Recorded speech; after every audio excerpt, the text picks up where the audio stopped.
नमस्कार, स्वागत आहे तुमचे आमच्या चॅनेलमध्ये। आवाज महामुंबईचा, शोध बातमीचा, कौल मनाचा। चला तर मग आमचे चॅनेल शेअर करा, लाईक करा आणि सबस्क्राइब करा। धन्यवाद। पोलादपूर नगराध्यक्ष निवडीवर उत्सुकता, 3 तिघाडा की भलत्याचाच वाजणार चौघडा।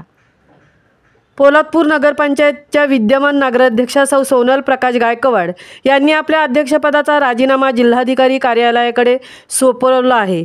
त्यामुळे पोलादपूरच्या नगराध्यक्षपदावर आता सर्वांचे लक्ष लागले आहे।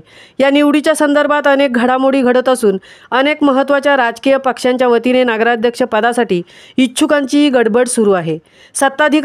सत्ताधारी पक्षाच्या वतीने महिला नगराध्यक्ष पदासाठी 4 महिलांनी आपली इच्छाशक्ती व्यक्त केली आहे। त्यातच माननीय नामदार भरत गोगावले साहेब यांच्या आदेशानुसार आणि चंद्रकांत कळंबे यांच्या अध्यक्षतेखाली नगराध्यक्ष पदाची निवड होणार आहे। त्यामुळे कोण यशस्वी होईल हे पाहणे महत्त्वाचे ठरेल। महाआघाडीतील एकेकाळी उद्धव बाळासाहेब ठाकरे यांच्या पक्षात असलेले नगरसेवक आता राष्ट्रवादी काँग्रेसच्या अजितदादा पवार गटात प्रवेश केलेले आहेत। सद्यस्थितीत महायुतीमध्ये सामील आहेत। त्यामुळे नगराध्यक्ष निवड प्रक्रियामध्ये सहभागी होणार की तटस्थ भूमिका घेणार याकडे लक्ष लागून राहिले आहे। अनेक पक्ष आणि गट आपापल्या युक्त्या लढवत आहेत। शिवसेना शिंदे गटाचा वर्चस्व असलेल्या पोलादपूरमध्ये नगराध्यक्ष निवडीसाठी हा लढा आणखीन रंगतदार ठरणार आहे। महिला राखीव नगराध्यक्ष पदासाठी इच्छुक असलेल्या विविध महिलांच्या गाठीभेटी आणि पक्षांच्या वरिष्ठांशी चर्चा होऊ लागली आहे। त्यांच्या प्रयत्नांमुळे निवडीच्या घडामोडी अधिकच चुरशीच्या होण्याची दाट शक्यता आहे। त्याचप्रमाणे पोलादपूरच्या नागरिकांचा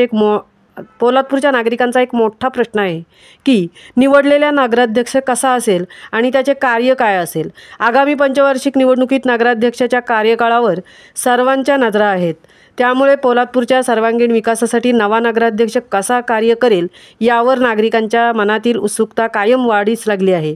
सत्ताधारी पक्षाच्या एकजुटीचा प्रभाव आणि महायुतीच्या निर्णयामुळे आगामी नगराध्यक्ष पदाची निवड ही पोलादपूरच्या भविष्यासाठी महत्त्वपूर्ण ठरणार आहे। आवाज महामुंबईचा चॅनेलसाठी सिद्धेश पवारसह तृप्ती भोईर, पोलादपूर।